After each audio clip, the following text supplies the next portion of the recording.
बिहार विधानसभा चुनाव में आरजेडी को मिली करारी हार और उसके बाद पार्टी के भीतर उठी तमाम अटकलों, आरोपों और अनबन की खबरों के बीच नेतृत्व को लेकर स्थिति आखिरकार अब साफ हो गई।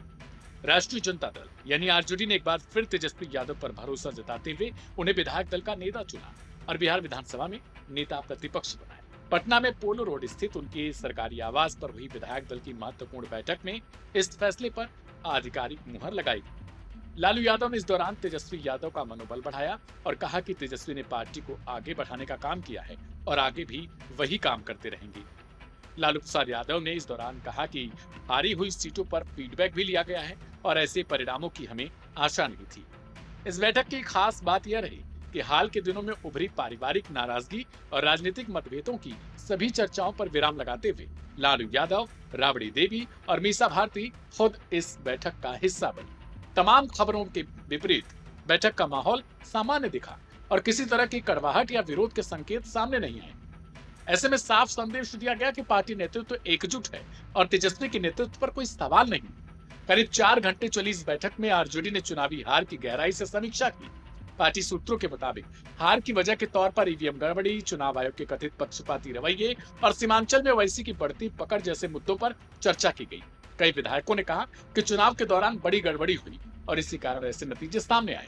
बैठक में सीमांचल क्षेत्र के विधायकों के साथ विशेष बातचीत भी की गई, जहां मुस्लिम वोटों के बड़े पैमाने पर ओवैसी की ओर खिसकने की बात सामने आई। पार्टी ने यह भी माना कि सीमांचल में संगठन कमजोर पड़ा है और जनता तक आरजेडी के मुद्दे प्रभावी ढंग से नहीं पहुंच पाए। टिकट वितरण और स्थानीय स्तर पर असंतोष की समीक्षा भी केंद्र में रही। कुछ नेताओं ने माना कि उम्मीदवार चयन में चूक हुई और कई जगहों पर बूथ स्तर की मजबूती समय रहते नहीं हो पाई। आरजेडी के राज्यसभा सांसद संजय यादव भी इस बैठक का हिस्सा बने, जबकि रोहिणी आचार्य से जुड़े विवाद पर चर्चा ही नहीं।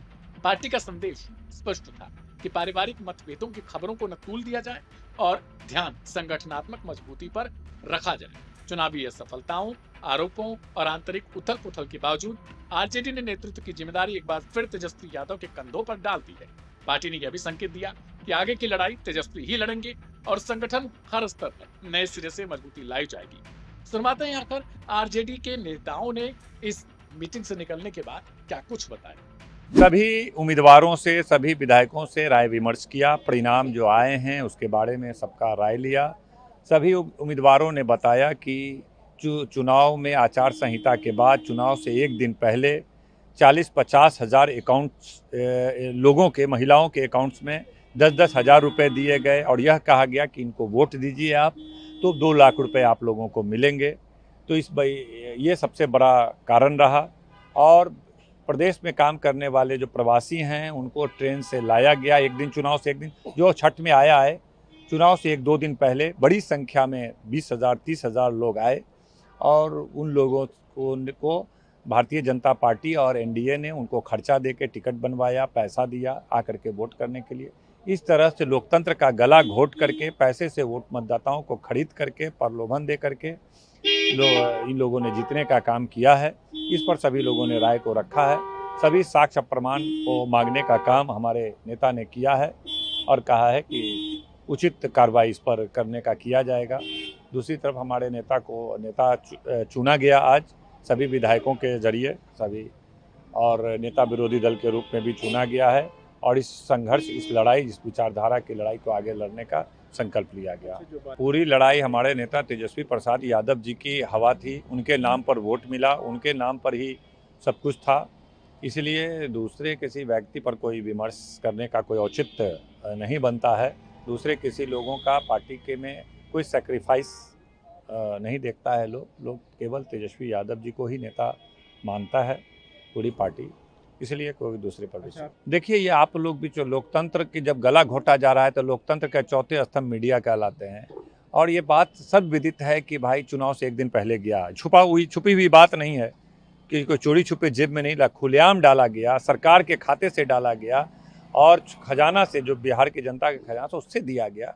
तो चुनाव से एक दिन पहले इस तरह की राशि दी जानी और यह कहा जाना कि आप वोट दीजिए, आपको 2 लाख और पैसे मिलेंगे, निश्चित रूप से यह लोकतंत्र का गला घोटने जैसी कार्रवाई है। तो इस पर निश्चित रूप से कोर्ट जाना चाहिए पार्टी को। इस पर भी विमर्श हो रहा है। विधायक दल का जो बैठक है, ये आज जो राजद द्वारा बुलाया गया, ये बहुत ही महत्वपूर्ण था। सभी लोगों ने विरोधी दल के नेता के रूप में तेजस्वी यादव जी को चुना, क्योंकि तेजस्वी यादव जी के नेतृत्व में ही 1,80,00,000 वोट आया है।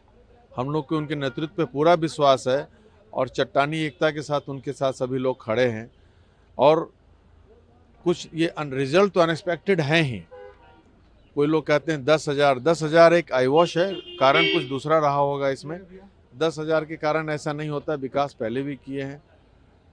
कुछ हुआ है, अति पिछड़ा वोटर के साथ खेला हुआ है। अब कैसे ईवीएम में क्या किए हैं ये कोई तो देखा नहीं है। ईवीएम की गलती नहीं मान रहे, अभी तो कुछ श्योर नहीं है। हम लोग जांच का विषय है कि भाई ऐसा अनएक्सपेक्टेड एसआईआर के बाद वोट घटना चाहिए कि बढ़ना चाहिए। भाई आपका नंबर ऑफ वोटर्स घटे हैं तो परसेंटेज थोड़ा बढ़ेगा। सीधे हर विधानसभा में 30-40 हज़ार वोटर्स बढ़ गए ऑल ऑफ ए सडन, तो ये अविश्वसनीय है। अब देखा जाए क्या होता है। पार्टी सर किनके साथ है? तेजस्वी यादव के साथ है, रोहिणी आचार्य के साथ? ऑब्वियसली तेजस्वी यादव जी के साथ है, हमारे नेता हुए हैं तो उनके साथ है। पारिवारिक मामला में हम लोग को कुछ नहीं कहना। एक अपने नेता का चुना था। आज हमारे आदरणीय नेता बाबू तेजस्वी प्रसाद यादव जी को सर्वसम्मति से बहुमत दल का नेता विधानसभा का चुना गया है। इसी के लिए आज बैठक इतनी कम सीटें आई, क्या कुछ वजह रही? आपको क्या कोई वजह नहीं रही। जहां पर हम 20,000 से नीचे वोट से जीत रहे थे वहां पे हमें हराया गया सिस्टम के द्वारा, और जहां हम 20,000 वोट से ऊपर वोट से जीते हैं वहीं पर हमारी जीत 25 है। सिस्टम ईवीएम और इस देश का चुनाव आयोग ज्ञानेश जी जो गृह मंत्री के कभी सचिव हुआ करते थे, उन्होंने साबित कर दिया कि आज भी वो गृह मंत्री और प्रधानमंत्री का सचिव ही हैं। आज भी वो जो है सो निष्पक्ष चुनाव कराने में असमर्थ हैं। और उन्होंने ही लिखे थे कि 7 करोड़ 42 लाख वोटर है, और बाद में उन्होंने बोले कि 7 करोड़ 45 लाख 26,856 वोट जो है की बात किए, तो इतना नंबर कैसे बढ़ गया?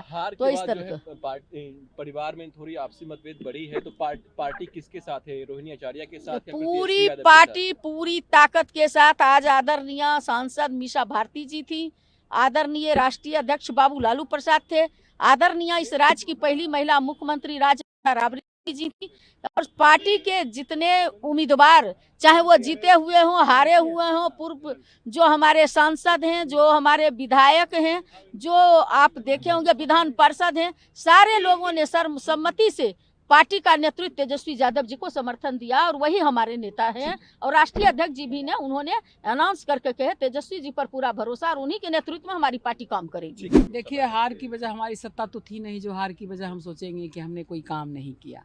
लेकिन सब लोग जानते हैं किस तरह रुपयों का सरकारी वितरण का 40 हज़ार करोड़ का, फिर यहाँ जो 80,000 करोड़ का घोटाला हुआ, ये सब चीज़ पैसा का जिस तरह हुआ सारा लोग जानता है, अधिकारी से लेके जनता जानता है। इसीलिए पार्टी में जो हमारी बैठक हुई इसका निचोड़ यही है कि जुल्मी कब तक जुल्म करोगे सत्ता के गलियारों से, जुल्मी कब तक जुल्म करोगे सत्ता के गलियारों से, चप्पा चप्पा गूंज उठा है इनकलाब के नाम। आगे पार्टी कैसे आगे बढ़ेगी? क्या तेजस्वी यादव आरोपी बनेंगे? अब वो तो विधायक दल की बैठक बंद है, अब ये संभावना पर कोई बात इनपट नहीं होना चाहिए।